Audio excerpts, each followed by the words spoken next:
This is Jordan Tower with JT News. Make sure you smash that like button, smash that subscribe button. Let's get right into the news. So we got Rick Ross. Now, we're talking about, of course, 50 Cent. Now, we'll get back to the Rick Ross part in a second. 50 Cent,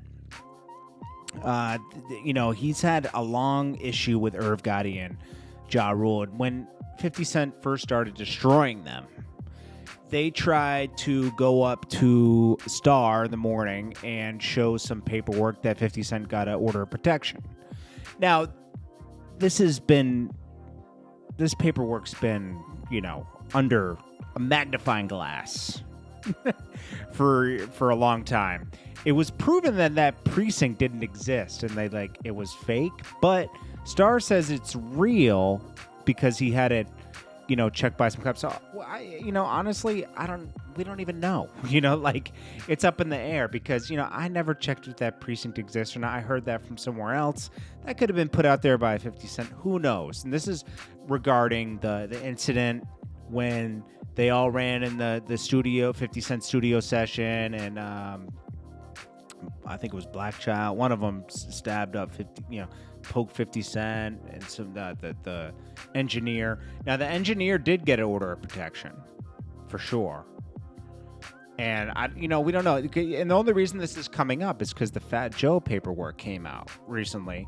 Fat Joe denies it, says it was fake, doesn't even know those guys. I mean, it's probably true. Somebody's trying to tarnish Fat Joe's reputation, and he's in a different realm. I don't know. It's like it was a weird 90-minute or hour live with him talking about he's in another level in his life. He wears Hermes. He's wearing silk on his body. The paperwork can't be real. It was weird, but it's believable because it was such old paperwork. I believe the 50 Cent one is fake too. I think it was the engineer that did the order of protection. They had posted it. They posted it a couple years ago again. This came out in 02, 03 or something around that time. And then, Irv Gotti always goes back to this. Even French Montana tries to post it when he has problems with 50 Cent. Then Ja Rule also tries to show that 50 Cent told on Jimmy Henchman and Supreme. I don't know. It's just... It's crazy. Irv Gotti, Ja Rule, and 50 Cent will never get along, okay? I mean, they allegedly had a hand in trying to take him out, okay? They were a part of that somehow. Allegedly. 50 Cent blames them, okay, for, getting popped 9 times, okay? Yeah, it goes down to a chain being took and something, so much stuff, it's a long story, okay? Anyways, when Rick Ross went at 50 Cent, what was that? 09, 2008, 9, somewhere in there. He dropped MAfia music. 50 Cent lost that beef because he decided to attack it without music. He did it through the Pimp and Curly stuff.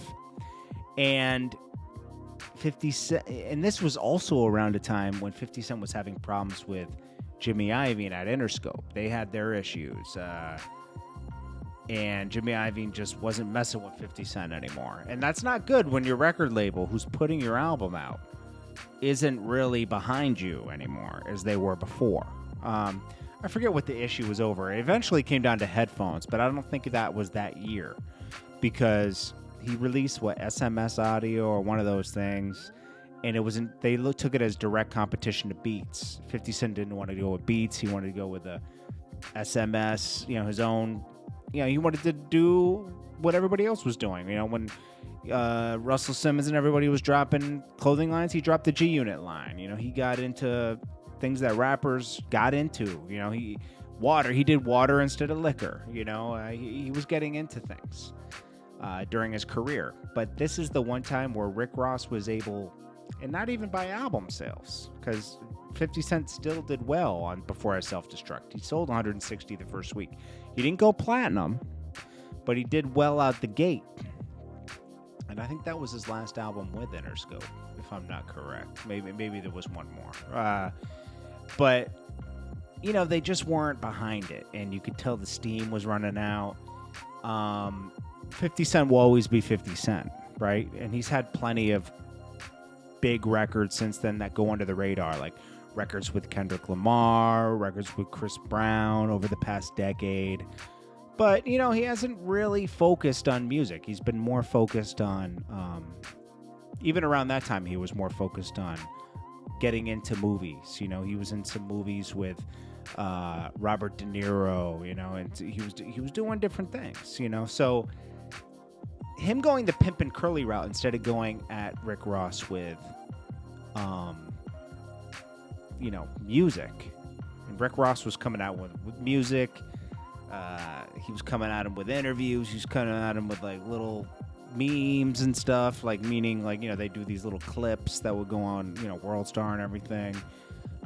50 Cent was just doing the Pimp and Curly things. And even though they were funny, you weren't going to watch it again. You're going to play a song over and over again. Mafia music started it all off. Really, there was a record before that where he was dumping out vitamin water. I actually did that video. So, and then he did Mafia music right after that. And I didn't want it. After he dumped out the vitamin water, I didn't want anything to do with that. I was like, ugh. You know, I didn't want to be in the middle of a 50 Cent Rick Ross beef, you know, like, but yeah, 50 Cent lost that because he didn't approach it properly. And that's, and G Unit was kind of like scattered at that time, you know, it was together, but not together. You know, they had just dropped a G Unit album, but, you know, Game was gone. And just shortly after that, Tony Yayo had a problem with 50 Cent. Lloyd Banks was kind of checked out. Young Buck was already on the fritz, you know. It just wasn't the same, you know. And Rick Ross had a strong team behind him at that time. And I don't know, man. You know, and Rick Ross cut a hit record, the BMF record, and he had a run, so he lost. But 50 Cent, I guess, wins in the long. They both win, really. You know, Rick Ross, you know, is doing really well with a diversified portfolio, and so is 50 Cent. 50 Cent is diversified in liquor and all this other stuff. He probably has some chains that we don't even know about, just like Cameron does, and then he also has these tons of show deals. Even though some of them don't make it, you know, like For Life got canceled. But, you know, he's having success with the Power spinoffs. The BMF thing's about to drop. That's going to be big. So, you know, it's just an interesting part of their careers. You know, 50 Cent kind of fell out of the music thing around 2000. I say after 2009, it was never the same. 2009 was his last. And you know what? He had been on top for 7 years at that point, you know. And his entry into the game was huge, you know. And it's hard to match that. You know, your first album at the gate selling 10 million, Diamond. I think it sold way more than that now, but he went diamond, you know?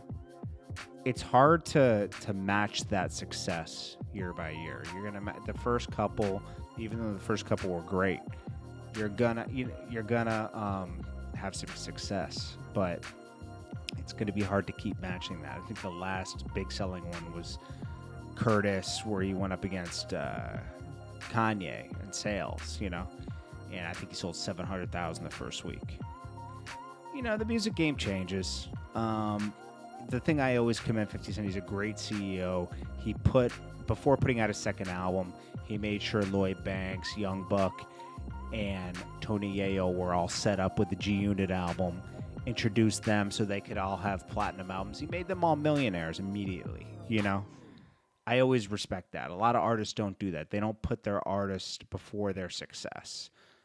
Rick Ross didn't even really do that. You know, like when he got Meek Mill and Wale, they had already had the foundation set, you know.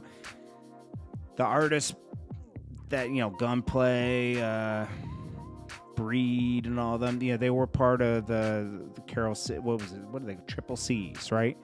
There was another one too. He was from the Bronx. I forget his name, man. He's a good person too, man.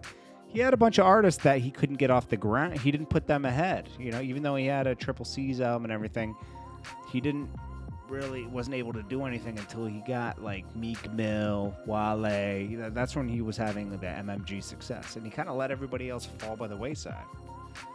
50 Cent didn't do that. He put everybody. He even got Game platinum, you know, as a favor to Dr. Dre and Jimmy Iovine. So he did a lot, man. Anyways, I just wanted to go over that. This is Jordan Tower with JT News. Tell me what you guys think. I appreciate you guys so much, and I'll check you guys on the next one. Peace.